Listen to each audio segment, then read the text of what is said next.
welcome everybody, and this is in these 2-day lectures, Aaron and I plan to give you an introduction to our project that hopefully will be also available soon on the archive, and so you will be able to find many details over there. For today, I will begin with an overview of our project, and then Aaron, in the second hour, will discuss about the geometry of the Laplace transform.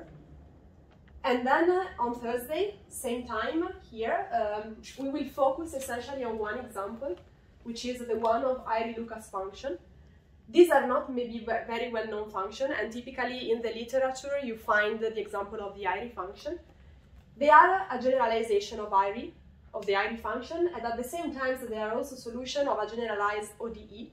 But at the same time, they are not very difficult from the technical point of view. So you will see something which is different from Airy, but at the same time, you can do all the computation explicitly. And so that's why we have chosen this example.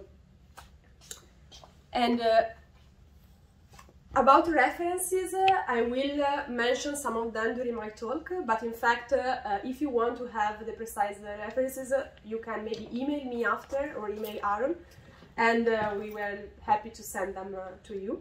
And I also should mention that the talk is recorded because unfortunately many people wouldn't be able to attend, and so yeah, that's it. Okay, and the last thing I should say is that Aaron is my collaborator, is visiting for 2 weeks, and his visit is sponsored by the Fondation Jacques Adamar. Okay, now we can start with our lecture. New perspective on Borel summability, and in fact, before going to the new, let me start to remind you what Borel summability is about. So, what is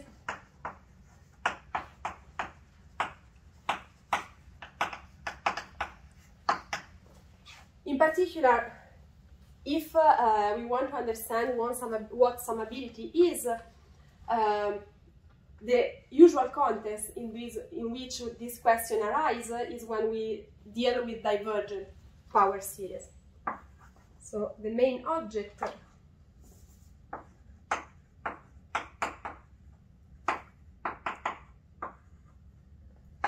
are formal power series in the complex domain, and I will be denoted them with a twiddle. And so they are divergent, means typically zero radius of convergence.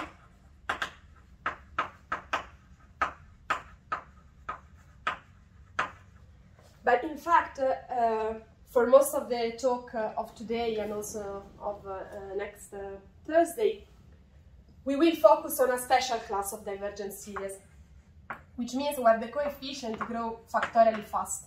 And these are called one-Gevrey. Sometimes you may also find a 1 over there. Okay, where does this series arise? Why do we care about them? You may have heard, depending on your background, of perturbation theory or of formal solution of an ordinary differential equation or of asymptotic expansion of some well-behaved function. And to give you some example, let me just write them down here so that in case maybe you get lost or you want to have some nice example, you can go back to this board. So one example like formal solution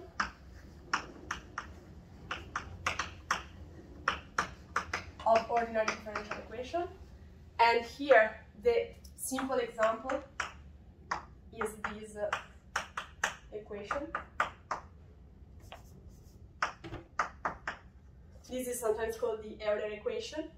Now, you may be able to solve it easily. This is a first order ODE, but more generally, when you have an ODE, a way to solve it, at least formally, is to make the following ansatz, which is just plug in a formal power series, and then try to recursively solve this to find explicitly the coefficient an. If you do it in this case, what you will see is that like a0 is 0, and all the other are equal to -1 to the n times n factorial. This is really just a simple exercise. Similarly, you may look as asymptotic expansion. I guess you may have heard about the Stirling formula. So for the factorial approximation, you can write n factorial as square root of 2 pi, and then there is n to the n minus 1 of e to the minus n, n large, which actually can be promoted in a sense to an asymptotic expansion for the gamma function. So recall that the gamma of z is defined as e to the minus t, and then t. So a way to define the gamma function is through this integral expansion, and this is asymptotic as the real part of z goes to infinity to something that look like actually the expansion for the factorial. So you have this square root of 2 pi z, and but then you can be more precise and try to extract many coefficients. So here, actually, a series. I will write just some of these numbers, but you can find them online as well if you. This is what is usually called the Stirling series.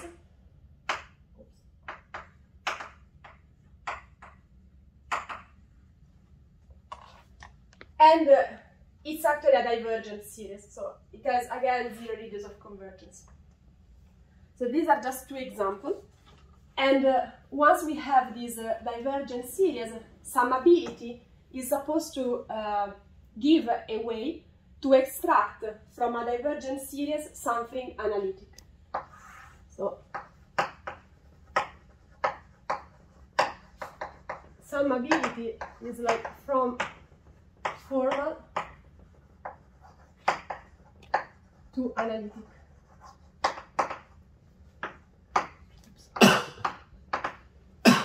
There are different ways you can do summability, but as the title says, we are going to focus only on Borel summability. So if I add this Borel summability works in 3 steps, essentially. So the first one is taking the Borel transform, as the name Borel is saying. So how it is defined, the Borel transform? This is important, is a formal operation. I will add here formal. And how does it work? So it takes a power series and it maps it to a German holomorphic function. In particular, it divides out the factorial. So this is what I will denote by B. And let me just make a picture here of what's going on. So we start with something formal, and let me put a 1 to be precise. This is the first step. Take the Borel transform, which gives you a germ. So what does it mean that is a germ? In this copy of the complex plane now in this variable zeta, which I will call the position domain.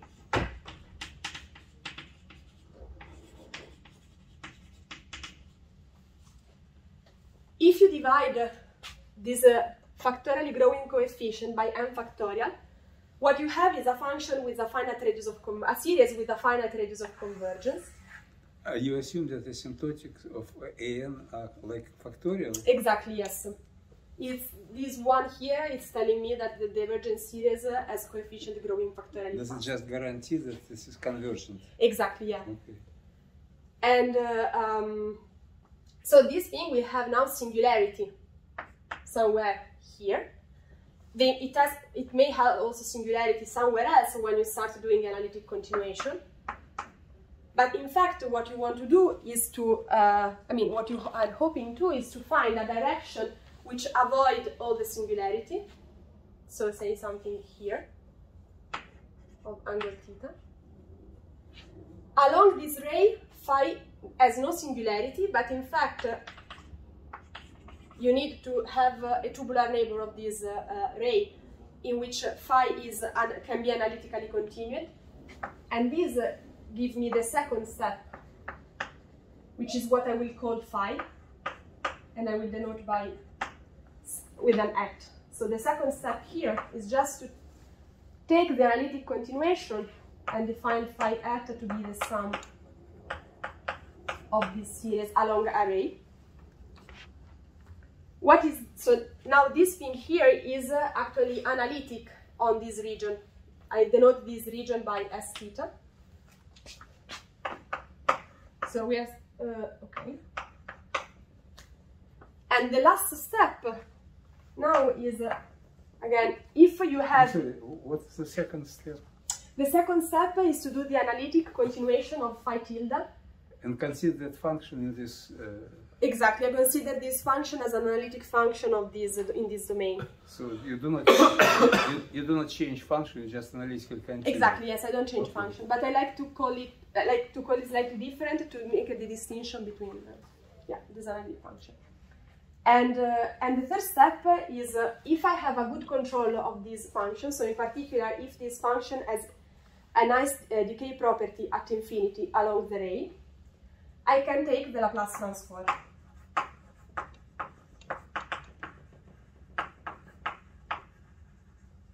Which I will denote by L zeta comma 0 theta of phi at, and be denoted by capital phi.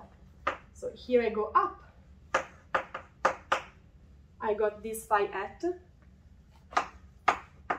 So how this Laplace transform is defined, I hope I can write here. It is an integral. So it is an integral along that ray, so from 0 to plus infinity in the direction of theta, of what? Of this exponent time phi at in the zeta. So since I'm integrating, I have to be sure that this thing converges. So I need some check on how phi at is growing. And if the integral is well defined, it's actually a theorem. What is this sum over theta? It's just like a way to denote the map that gives me the analytic continuation of phi hat in this domain. Sorry, the analytic continuation of phi tilde in this domain. And but that's is it always exist or just? No, it exists if you can find an array with no singularity, and then you can do the analytic continuation through infinity. So it's like if you can do it, then I can go this way. But for any analytic function with positive radius of convergence, there's always such an array? No, because it depends on the singularity. If you have a dense set of if outside this ray you have a dense set of singularity, you may not have idea how to escape and to go to infinity. Ah, okay. So that's a condition to... Yes, yeah. If you are lucky, you can choose it. If you are lucky, you can choose, yeah. In essence, yes. And now once you do the Laplace transform of something that is well behaved, actually this is also an holomorphic function in another domain which I will call h bar of theta, which is defined in this way. So it still depends on an half plane.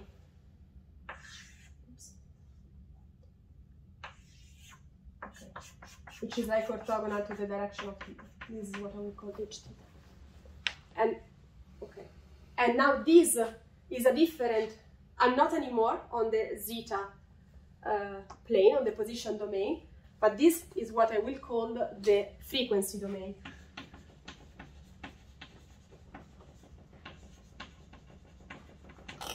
This is CZ. So you go back to the original variable z? Exactly, I go back to the original variable z through this integral here. But it's only a notation of back. Exactly. And I like to stop 1 second on this picture also to repeat maybe that we have in actually four different corners of this diagram. And each of them is important to distinguish whether it is, I would like to distinguish whether it's formal versus analytic and whether it is in the position or in the frequency domain. So let me make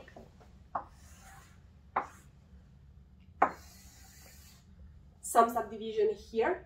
So the difference between what is above and what is below is the difference between position and frequency domain.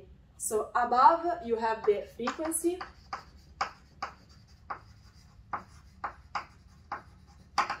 and below you have the position domain.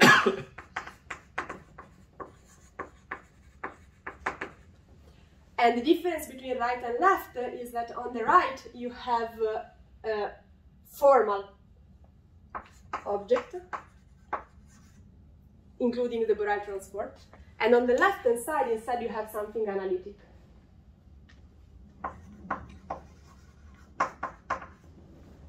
Now, but in principle, this depends on the ray, and so you have many continuations, right? That's true, yeah. But like for today, I'm not going to discuss exactly how this thing will change when you start varying the angle. But you're absolutely right. There is still so okay. So far, we have understood how to go from something formal to something analytic on the same frequency domain. And maybe the question, first question is how these two things are related, if they are related in some way. So can I put another arrow here? And the answer is yes, through the asymptotic.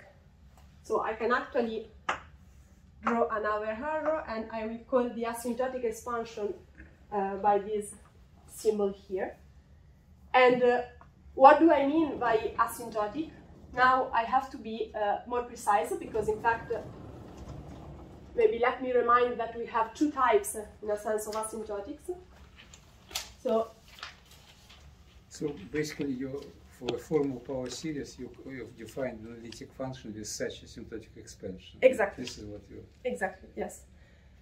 So how does it... Let me first write the theorem, maybe. And let me add also here, sorry, let me add an adjective, which is je verrai. So what the theorem is telling me, and in fact that I can draw that arrow, so that phi f, which is the Laplace transform. No, it's a good question. Is it the result of 19th century? Yes, this is, yeah. Okay. Is je verrai asymptotic to the formal power series phi tilde. And what does je verrai asymptotic mean? It means that the error that I'm doing in doing this asymptotic is well controlled in the following sense, that actually is uniform. I should also add uniform je verrai. So what does it mean? It means that if I take the cutoff of this, if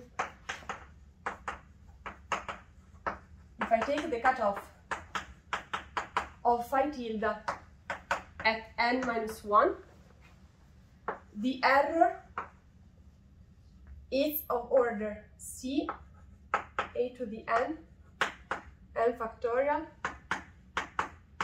that to the minus n. The error, we want the absolute value, okay. I'm sorry, what is f tilde, f bar tilde, of tilde? In your picture, it is... This is the Laplace transform of the Borel transform of phi tilde. So I can maybe write it here. Phi f is the Laplace transform of the Borel transform of phi tilde. So it's only two The steps. composition.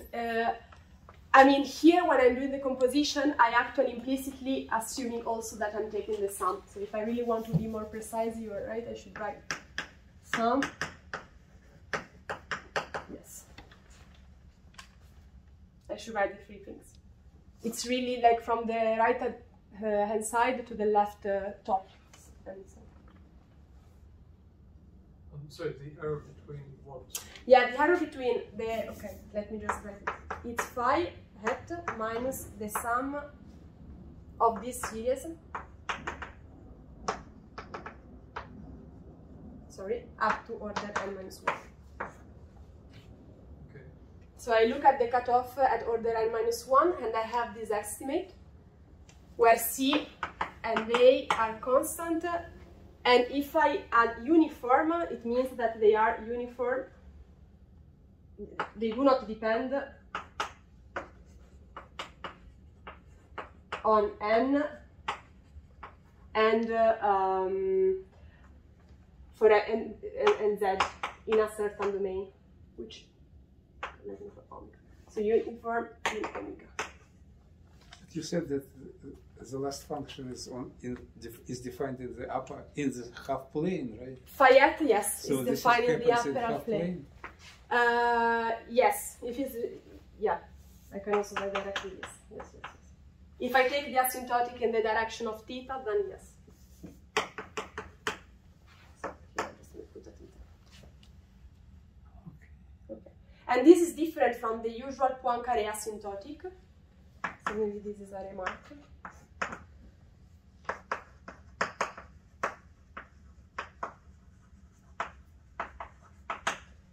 Poincaré asymptotic, the same difference.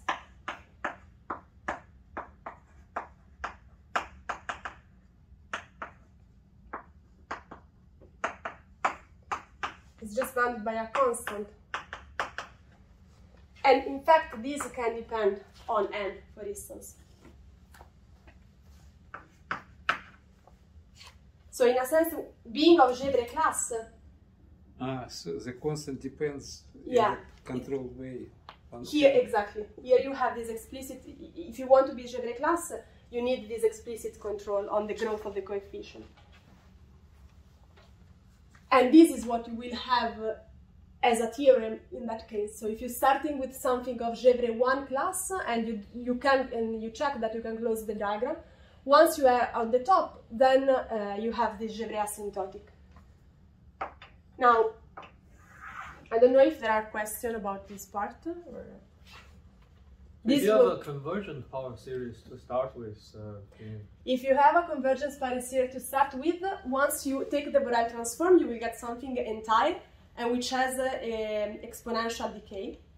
And in particular, so if you can immediately take its Laplace transform, because this integral will be well defined, and you will get back the same function. In fact,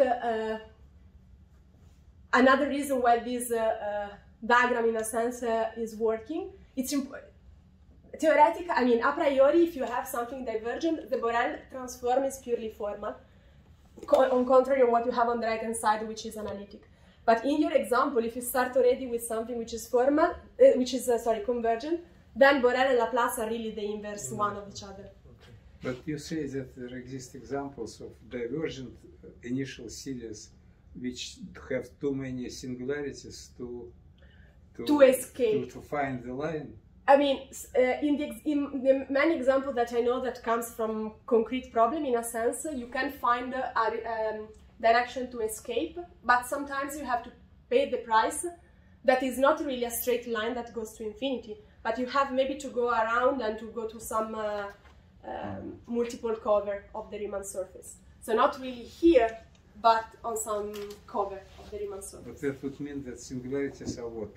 Dense? Are branch cut, and so you have to avoid them going. I mean, once you start going around, you end up being in a different sheet, in a sense, when you do the analytic continuation.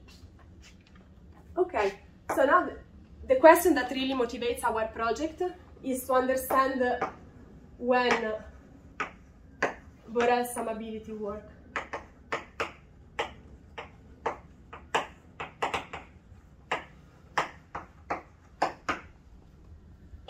And what do I mean by that is, okay, I have this nice picture, but in a sense, if I have a problem that I want to solve, and I can find its formal solution, it may be that doing something formal, I'm kind of losing some information. If I take the asymptotic expansion of a function, for instance, if I take x or x plus e minus x, as x goes to infinity, they have a different behavior. I mean, sorry, they are the same. They have the same behavior because this thing is fast in decaying and is disappearing. So I may wonder whether when I found a solution which is formal and I apply this method, I can really recover the whole information that may get lost in the asymptotic procedure. Sorry, for e to the negative x, should it be something with 0 Taylor series, like e to the like 1 over, yeah, like 1 over negative 1 over x squared or something like that? Ah, you can also put here 1 over negative x squared, yes. I chose the exponential because it's something that you usually have, but okay. In some example that I have in mind, but here you can put whatever things. You can also add. Sorry, you're talking only about the asymptotic. Yeah, I'm talking only of the asymptotics. Okay. Thank you. Yeah.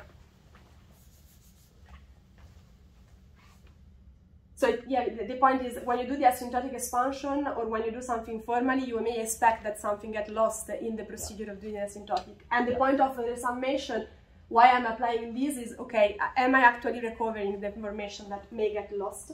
Do you mean the problem is the following? You have a function which has given asymptotic expansion. You do this transform and obtain another function. Yes. And this uncertainty you want to exactly analyze. Yes. So precisely. So I may know that my problem has an analytic solution.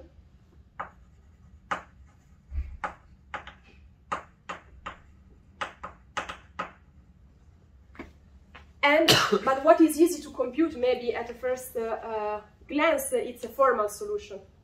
So actually what I can do is here to compute the asymptotic expansion of this to get something formal. And now I can say, okay, fine, I have something formal, but I can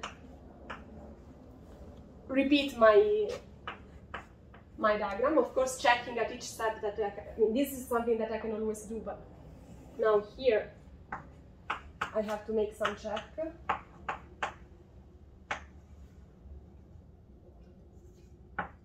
And once I arrive back here, my diagram tells me that I have another asymptotic expansion, but this is Gevrey. And the question is, are these two things equal or how they are related? Because but they're clearly not equal because you can invent a function which has 0 asymptotic expansion. Yeah, exactly, yes. Clearly they're not equal, but okay, it depends actually. And you will see that in some cases they happen to be equal. The point is that so far, as you said, they only have the same asymptotic. So a priori, I can add whatever function I want. But the point is that, and in fact, so we call this procedure like Borel regularization. So let me just.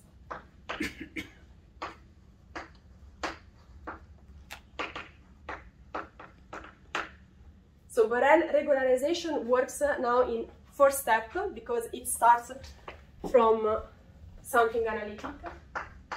So you start from something analytic and you take its asymptotic expansion, which gives you phi tilde, and then you repeat the same product. So then you take the Borel transform that gives you, if you can find the region, you will have also the sum. So if you can analytically continue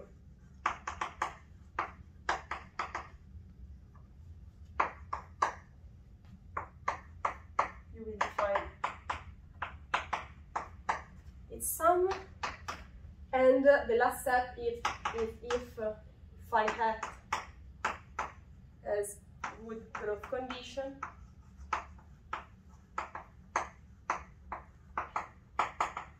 infinity, then you can take the Laplace transform.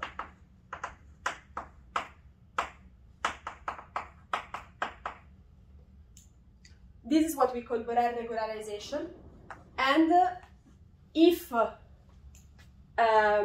the Borel regularization leaves our initial function phi unchanged, we call it Borel regular. So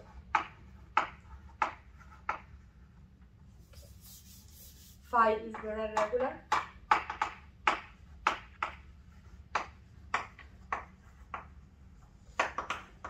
If it's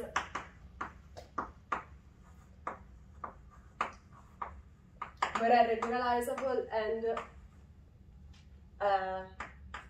the Borel regularization will be unchanged.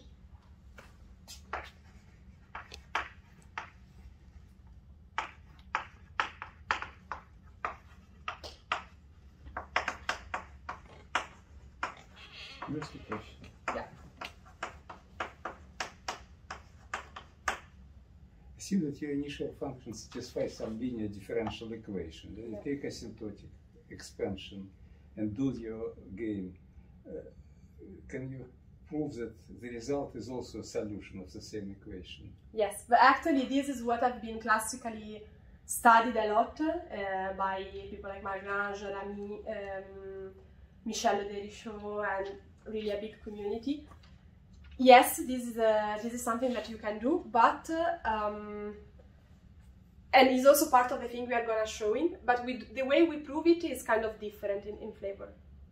And in principle, if that were true, then you somehow at least land in the finite dimensional space of solutions. Yes, exactly. Yeah. We will. I will say it at the end of my talk session.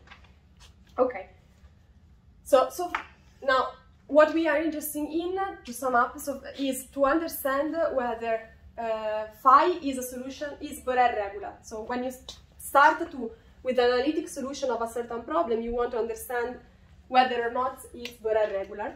And the problem we are interested in are two, which are one, the ODE, and the other one, what is called the thimble integral. So let me start. And maybe before going there, let me also comment again that classically, this type of question were studied by Watson and then improved later by Nevallina, also de la Berre, and Sokal. And so let me mention that a result which is classical again by Nevallina.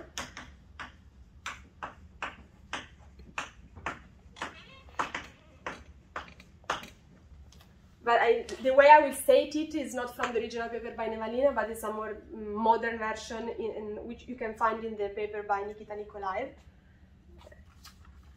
Okay, so what they said is that actually at this point you may expect that if you take a very good asymptotic approximation, you are actually able to recover the same function. And the answer is, if you take as a good approximation Egevre 1, then this will be the case. So this is kind of the statement of the theorem in part. So that if you start with a formal power series,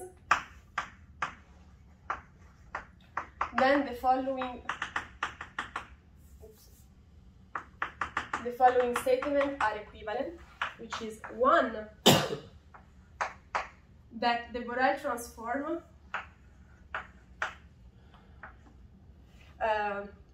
is convergent in a certain region S theta with exponential growth, which is what I need for the Laplace transform in a sense. And two, there exists an holomorphic function in a certain sector, which admits phi tilde as Gevrey asymptotic as that goes to infinity in a certain direction. And in particular, I'm sorry, what is S0 in the it's this S theta is this region, this orange region, in a tubular neighborhood of a line. And in particular, if this holds true, phi is equal to the Laplace transform of phi hat, and phi hat is like the sum of the Borel transform.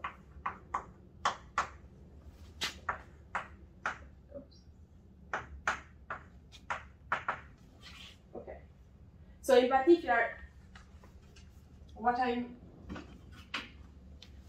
is telling me that phi, if I look at 2, implies 1. So if there exists an holomorphic function which is asymptotic but as Gevrey asymptotic to my original formal series, then this theory is telling me that in fact this holomorphic function is nothing but the Laplace transform, and yeah, the Laplace transform of the Borel, or what it should be to close the diagram. So this is a kind of classical result, but it stresses the fact that you need to have a very good asymptotic, while in what we are doing with Aaron, our approach is different. We want to focus on what we can say at the level of the position domain. So without having this good control of the asymptotic, which typically is something difficult to check, we want to find a way to have the same control at the level of the Borel plane. No, quick question. This form of Borel transform, is it some kind of Mellin transform? It can also be related, yeah, to the Mellin transform in some examples, yeah. Okay. So now let's see how this applies to the case of ordinary differential equation.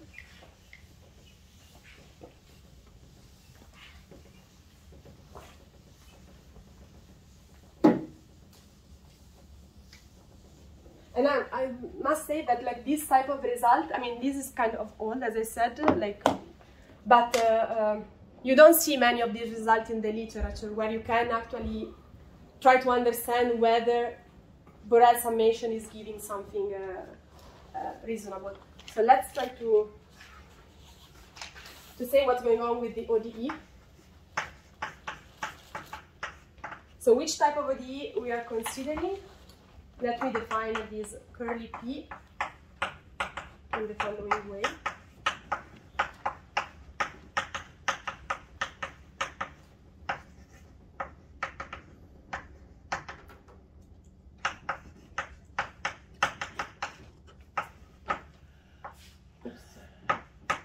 Okay.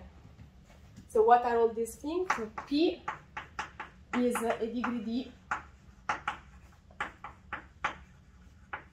polynomial, and we assume it has simple roots, which I will call alpha j. Q with complex coefficients. Yes, with complex coefficient. Q is another polynomial, but of degree d minus 1, and what I assume is that Q of minus alpha j is not 0. Maybe this condition can be relaxed, but so far let's keep it as it is. And finally, what are these are? These are collection of d minus 1 of the function, which I want them to be entire and of exponential type.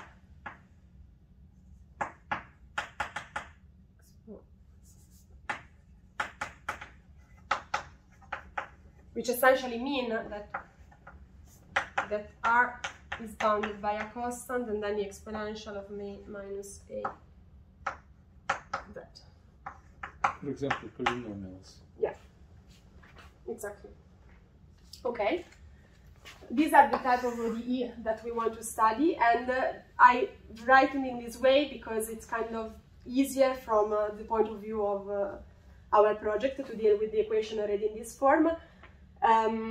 This is also what is called the prepared form, and we took this special form from the work of Ekal in one of his books dealing with the resurgence, but he called this one-level ODE, if I remember correctly. Does it have irregular singularity? No, irregular. Okay. Yes, that's the point. Okay, so now our result is that if I look at solution of this equation, then this admits a frame of Borel regular solution. Wait, so just a question you asked, this one is a regular? No, irregular. Irregular, I see. Yes. Frame means a basis. Yes. Okay, this is the claim, and I will just try to highlight like the spirits behind the proof in a sense. So we start with our ODE. Actually, not any basis is Borel regular, but some. Yeah. I mean,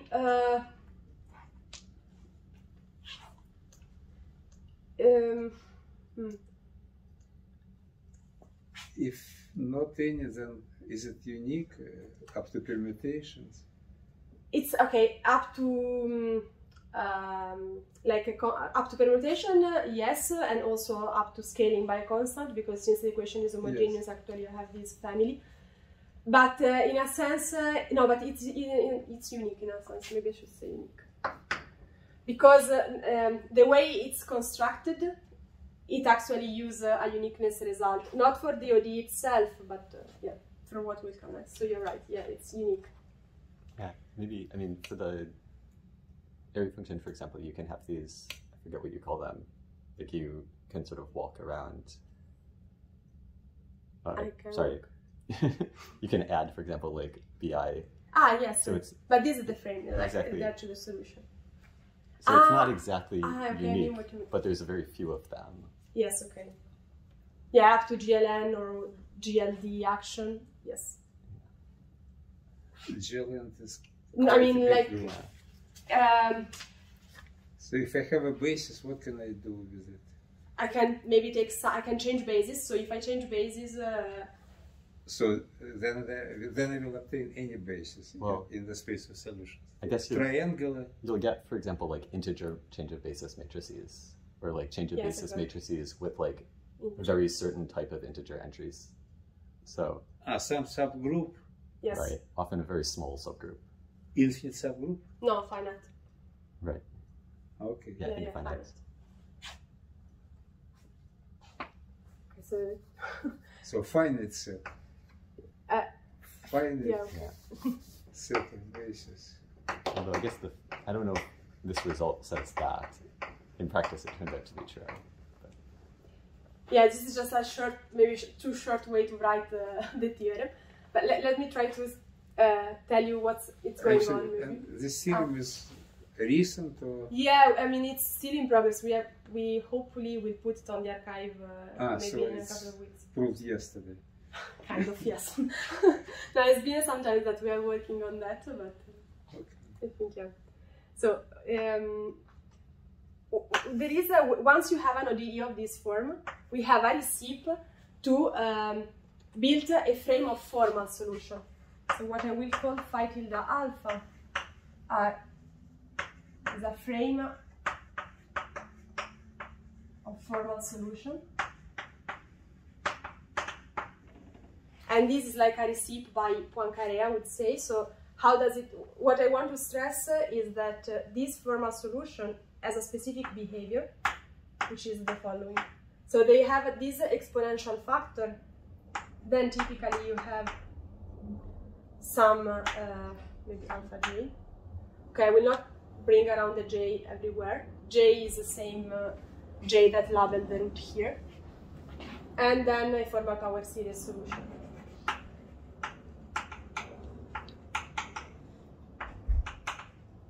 So this is like, just to give you an idea, a flavor of how the solution of this how this frame is constructed, and it's labeled by the root of the polynomial. So once you have this, you can apply the Borel transform. Here I will just write Borel transform, but it's not exactly the same Borel transform I was using so far, but more detail will come. You will see actually how this works precisely if you come to the next lecture. So this is, I compute again the Borel transform, then I can go. And why I can draw this thing? Because actually one can check that this has only finitely many singularity.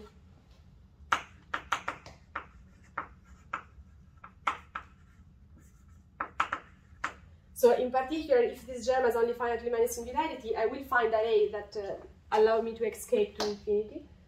And here we will have our phi hat. And now we can also check that you can take the Laplace transform. Now the Laplace transform, let me write alpha here, because it will be based in a sense at a certain point. F of alpha, no, F alpha, and here like this, okay. Now, I know that this is Gevrey, okay, nice, as before. But at this point, I also know something else, again classically, which is that the ODE admit, there exists actually a frame of analytic solution. So this is the main asymptotic existence theorem. So what this is telling you is that you can find a frame of analytic solution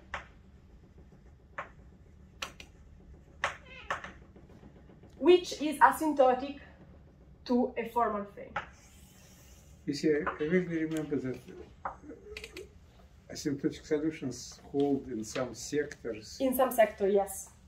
I mean, frame of each of these is defined on its own sector.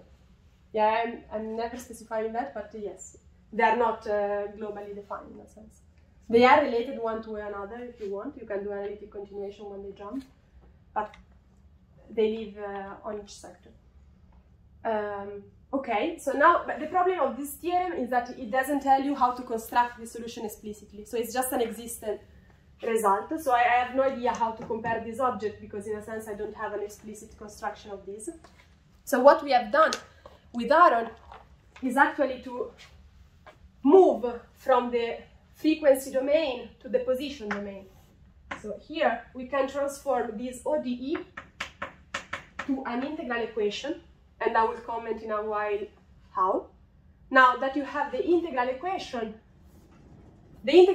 in a sense behave better, and in particular what we can prove is that this integral equation admits a unique solution phi alpha which has a certain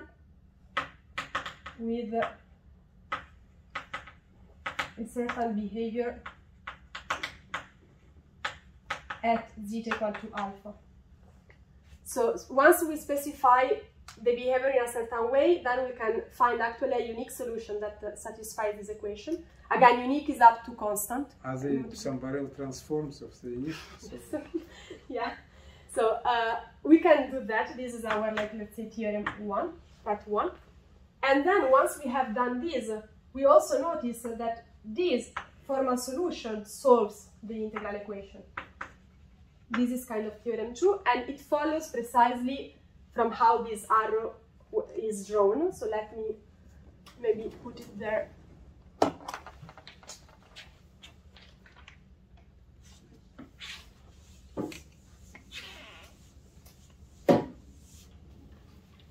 How this vertical arrow, how do you go from the ODE to the integral equation is, well, you assume that the Laplace transform, so this solves the ODE if and only if phi alpha solves the integral equation. So in a sense, I'm using that my ODE, we have a solution which is a Laplace transform, and this happens only if I can find a solution of the integral equation. And once we have that, we can also actually prove that by this uniqueness, that these two are again equal up to constants. Once you fix the constant, actually they will be equal, but up to some factor. And here you don't have any ambiguity. You are in the position domain. And if you look at there how this fiat in a sense is defined, or really the fact that you can actually then take the Laplace transform, and of course this will match with the phi hat. So what I'm saying is that if you have an ODE of this type, you transform it, you can build, maybe I just write, you can build a formal frame of solution. So you can build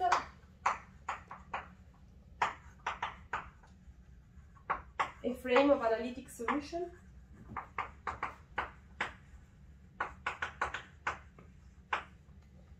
which is this phi alpha as the Laplace transform of phi alpha. So this is without the hat. And it's purely by taking this integral equation and finding a special solution here by theorem 1. But then you also realize that this phi alpha is Borel regularizable, and in particular that it's asymptotic is the one prescribed by Poincaré. So that phi alpha is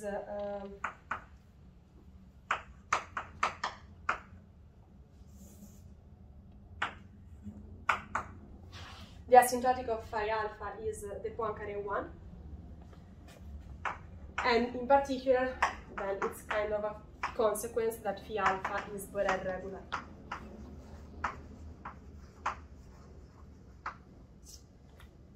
And this is like essentially what follows from theorem 2. So maybe so you have ODE and then you do some Mellin transform to have integral equation, which is nicer than it's nicer because irregular singularity at infinity. Yeah, actually, yeah. If I can, like, if I will transform the integral equation back to an ODE, it will be with regular singularity. Regular? Yeah.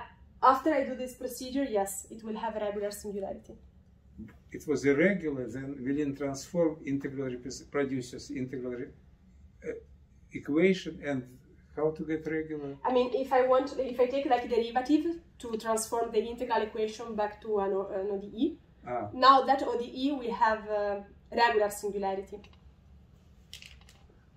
So in that sense, it's kind of nicer. And maybe we will see it next time in the example. If, for instance, if I consider the Bessel equation here, the modified Bessel equation, I took this transform, I got an integral equation, I can take derivative of that, it's second order, and what I got is an hypergeometric equation. So this is type of the, things. One comment that I should make is that, as you also was pointing out before, at this step, on purpose, I never said that this phi hat is a solution of the ODE, which is also a kind of reasonable question, because, okay, you have, even if you forget for a while this part, and you say, you can find a formal frame of solution, assuming that you can close this diagram up to this point, a priori you don't know that this is going to be a solution of your initial ODE, and what is missing here is actually that there has been a lot of work even for more general type of ODE, but actually for system of linear differential equation, trying to understand when this holds true. And in fact, this all goes back to the work of many people that probably will write. I mean, I write only some of them, but this error here is also an interesting question that you can ask. But it's very well known and understood from the work of Jean-Pierre Ami, Bertrand Malgrange, and Michel Loderico.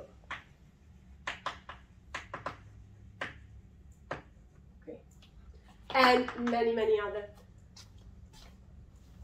And I should also say for linear system ODE.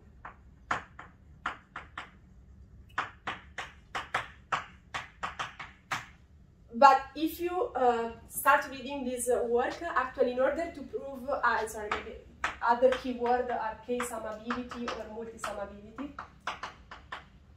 So the technicality that they require, it's much higher than what I'm saying here.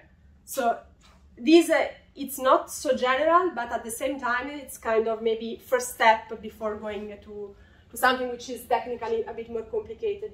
And actually this K here, it's also related to the fact that typically when you find a formal frame of solution of an ODE, of a linear system of ODE, of an ODE more generally, you don't always have exponential that grows as Z, but you may have some other order of Z. And this will reflect also the order of the Gevrey class you are working on. So this is kind of simpler example in which you can try to understand how Borel summation works with the less amount of technicality. And in my very last 4 minutes, let me just tell you what the other example is, which will be shorter, which is a kind of related again to the ODE in a certain sense, but it's what it's called thimble integral.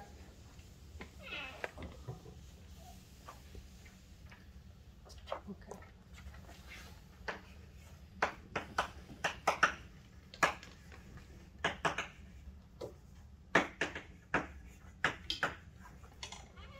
So, first of all, let me tell you what is a thimble integral, because I'm not sure everybody knows this object. So, Z is a complex parameter, X is an n-dimensional complex manifold,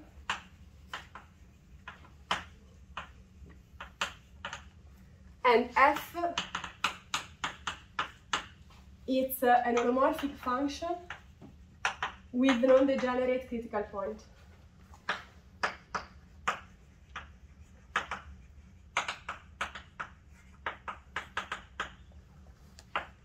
Alpha J. Okay. Now, let me pick up an N4, holomorphic N form, nu, and what is called a thimble, which is an homology class in the relative homology, but much easier. Let me label it by J. It's lambda J is the steepest descent path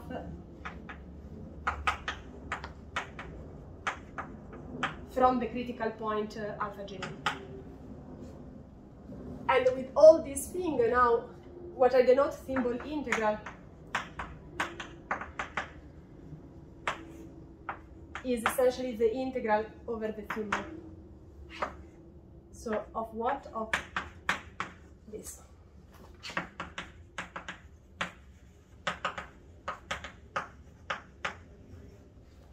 Okay. But it must be differential form of big degree, of degree n. Degree n, yes, real. This thing will be of real. Nu is some differential form? Yes, nu is a differential form. Yes. Now,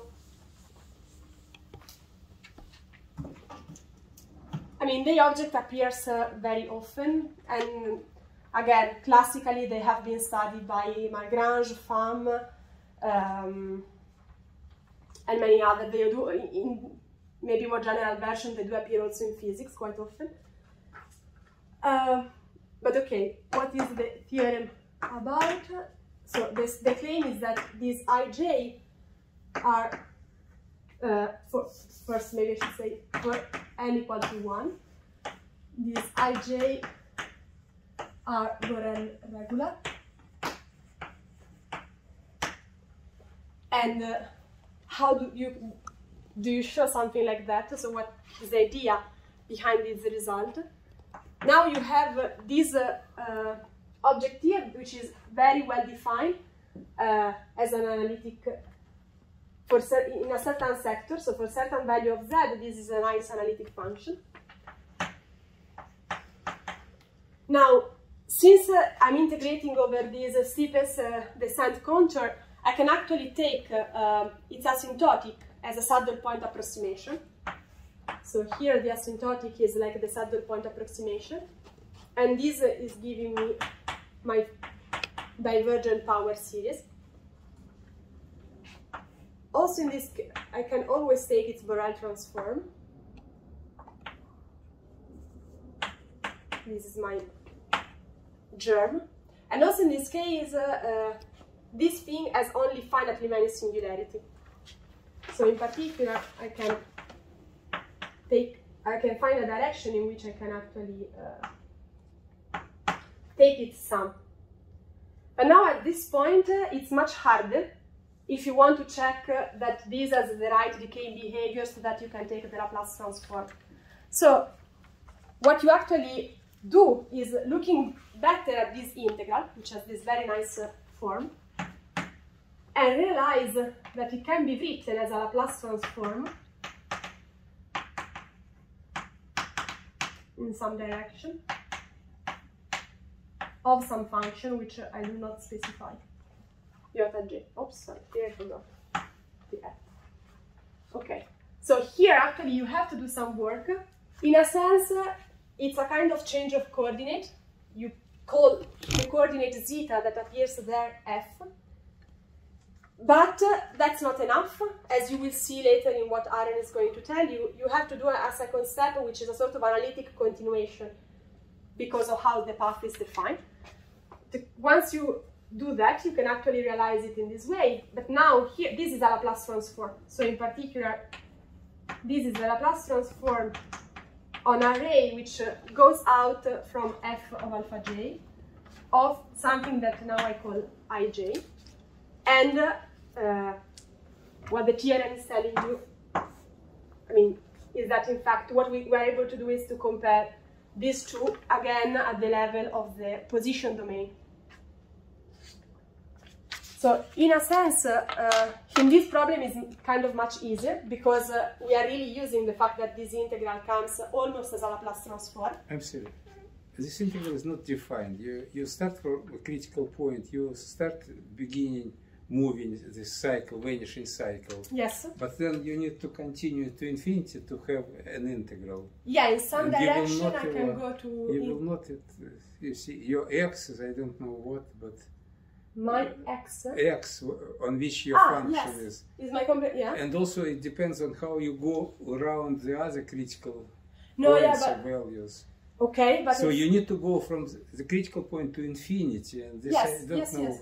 But this is like how I define my It may depend on some topological ways to go to infinity. Yeah, but I'm taking like the sector in which I don't have the other singularity. So maybe it's very small. But it depends on the direction in which. Yeah, this everything.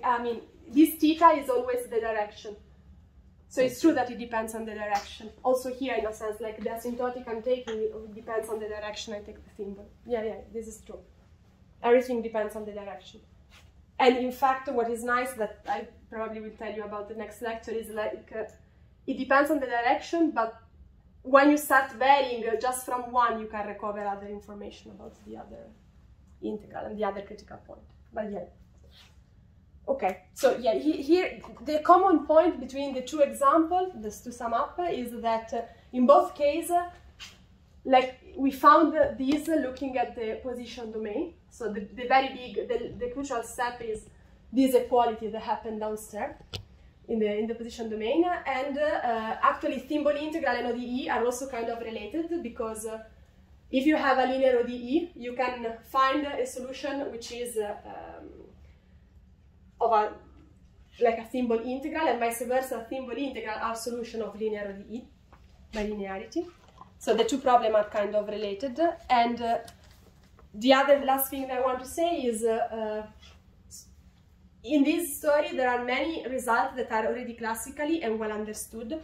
What is really new is first how the question is like asked, because our starting point is something holomorphic.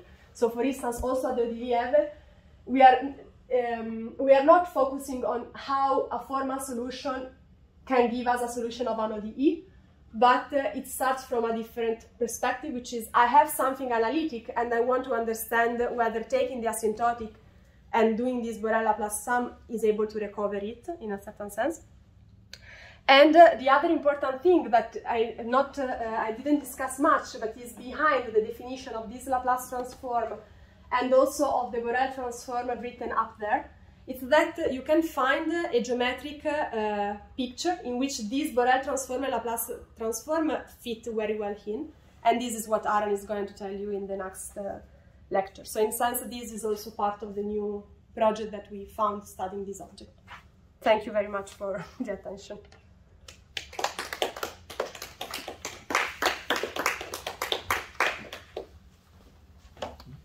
Yeah. So should we do like a sort of combined 5-minute break and questions? And yes. then go to the next one? Yeah. Okay. Yeah, so I'm still trying to understand this finite. So you can scale any complex number, right? Yeah. You can always.